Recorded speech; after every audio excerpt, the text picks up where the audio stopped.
A crème brûlée is simple yet technical, easy to make, easy to mess up.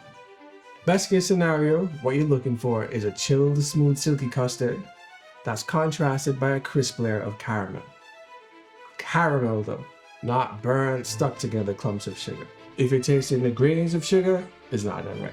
What we're going to be working on is what I found to be the easiest and most foolproof way of making it, which of course means it's not going to be the most traditional. So we're doing things like using lower temperatures, as well as using refined sugars, since I find that to be a lot more forgiving when it comes to learning how to torch.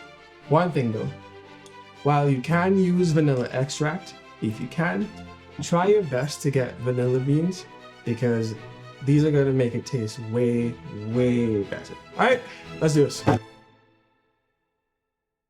In a pot over relatively low heat, combine 70 grams of milk with 230 grams of cream. Slice a vanilla pod down the middle and scrape the seeds of both halves with the back of a knife. Then add the seeds and the halves of the vanilla pod to the cream. You may be thinking, man, that's a lot of vanilla, but trust me, you're fine. And if you can't get vanilla pods, you can probably get away with about 2 tablespoons of vanilla extract, but try your best to get the pods. Remove it from the heat when it just barely starts to bubble and is a little bit foamy around the edges. This usually happens about 200 degrees Fahrenheit. Around this time, you can preheat your oven to 210 degrees Fahrenheit and place a dish or tray of water on the bottom rack. To a bowl, add roughly 60 grams of egg yolks and 60 grams of sugar. Then gently mix them together, with extra stress on it gently because you don't want to create air bubbles in the mixture. The mixture would then move from grainy to creamy, then ultimately something that looks like this. For maximum vanilla flavor out of the pods, I usually let the cream cool to about 140 degrees Fahrenheit, and then add a little to the egg mixture by passing it through a fine mesh sieve. Then mix it until you feel like all of the sugar has dissolved, before finally adding the remainder of the cream. This may be a personal preference thing, but I also try to get as many of the vanilla seeds to pass through the sieve as well. Then use a clean spatula to complete the final mix of your custard. Get a measuring cup and pour everything into it, passing it through a sieve one final time.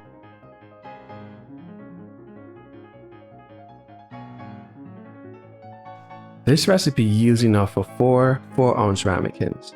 I prefer to use the shallow ramekins like the ones at the top because there's more surface area for the caramel. If you're going to use deeper ramekins like the ones at the bottom, just expect that you're going to need to cook them a little bit more. Before you pour, stir the custard to help evenly distribute the vanilla seeds. Then fill the ramekins in equal amounts.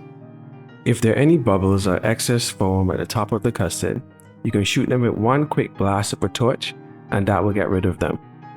Finally, place them in the oven for 45 to 50 minutes, basically until they're set.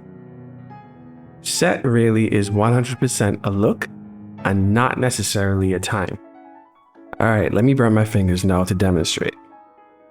What you want is when you shake the ramekin, the custard around the edge is firm, but the custard in the center slightly jiggles. If it jiggles a lot and is almost like a thick liquid, then it needs to go back in the oven, and if it's completely firm, you need to start over. If you've done everything right so far, let them cool completely until they're room temperature, and then refrigerate them for at least 4 hours, or ideally overnight. As soon as you take the custard out of the fridge, add a generous amount of sugar on the top, enough to create a thin layer. Then shake and angle the ramekin to distribute the sugar evenly. Discard the excess sugar and you should be left with something that looks like this. Now the sugar is ready to be caramelized. With a moderate flame, lower the torch to the furthest end of the ramekin at a 45-degree angle. You want to be moving it slowly from side to side, never stopping over any particular spot to prevent it from burning. You'll notice that the sugar starts to melt, bead up, and turn a golden brown color. As soon as the color change starts to happen, move away from that spot and start torching the area below it. The carryover heat will complete the caramelization in that area. That's often the area where a lot of people mess up because they don't move away until it's too late and then they end up with burnt spots. Make your way down to the other end of the ramekin until you have a bubbling pool of melted sugar. Once that's done, carefully go around the edges to melt any remaining sugar, and then after that you can touch up any spots that you may have missed. Regarding the missed spots, wait until they're cool before you go over them again with the torch. The main thing you want to avoid here is creating any burnt areas.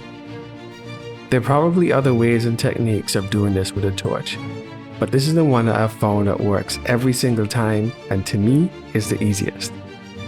The only thing left to do now is to let it cool for a few minutes so that the caramel can harden, and then you're done. Oh yeah, my preferred version. This involves twice the sugar and way more aggressive torching. Some people may not like it, but I think it adds a lot more character to the caramel.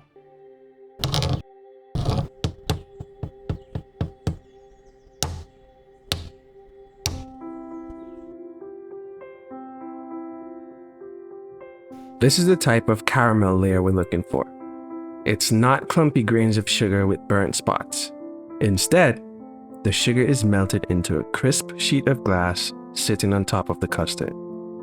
The warm, crunchy caramel layer should contrast the cold, smooth custard, which holds its shape and melts in your mouth. For me, a good crème brûlée has to be made with a vanilla pod, so an easy telltale sign of if it was made with love or is worth the menu price is seeing vanilla seeds mixed with the custard or at the bottom of the ramekin.